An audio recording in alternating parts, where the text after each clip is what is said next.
घोटकी मां ख़बर ॾींदा हलूं त सिंध सरकार तरफ़ां मुलाज़िमनि जी पेंशन घटाइण, DRA ऐं ॿिया अलाउंसिस न ॾियण ख़िलाफ़ ज़िले घोटकी में सरकारी मुलाज़िम सरापा एहतिजाज बणियल आहिनि। सिंध एम्प्लॉइज़ अलायंस जे सॾ ते 5 ॾींहं बि ज़िले जे समूरनि सरकारी इदारनि में तालाबंदी जारी रही, जिते ऑफिसुनि जो कारोबार मुकमिल तौर मुअतल रहियो।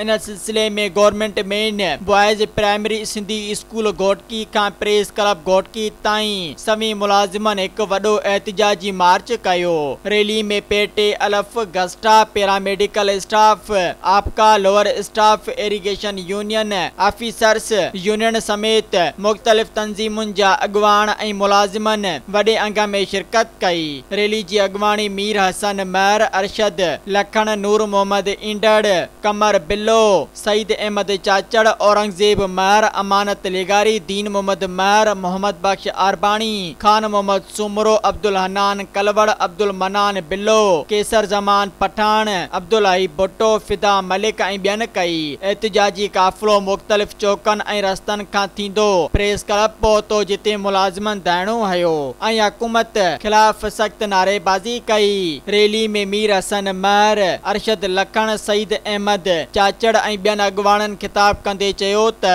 सिंध सरकार मुलाज़िम दुश्मन पॉलिसियुनि तहत पेंशन रूल्स में तरमीम करे 65% मां घटाए सिर्फ़ 15% करे छॾी आहे, जेका मुलाज़िमनि सां वॾी ज़्यादती आहे। इन्हनि चयो त रिटायरमेंट खां पोइ सरकार पेंशन ॾियण बजाए मुलाज़िमनि खे पिनाइण चाहे थी, जेको क़ाबिले क़बूल नाहे। हिननि मुतालबो कयो त पुराणो पेंशन सिस्टम बहाल कयो वञे ऐं फौरी तौर ते सिंध जे मुलाज़िमनि खे बि डिस्पैरिटी अलाउंस ॾिनो वञे। ॿी सूरत में एहतिजाजी तहरीक खे वधीक तेज़ कयो वेंदो ऐं इदारनि जो लॉकडाउन जारी रहंदो।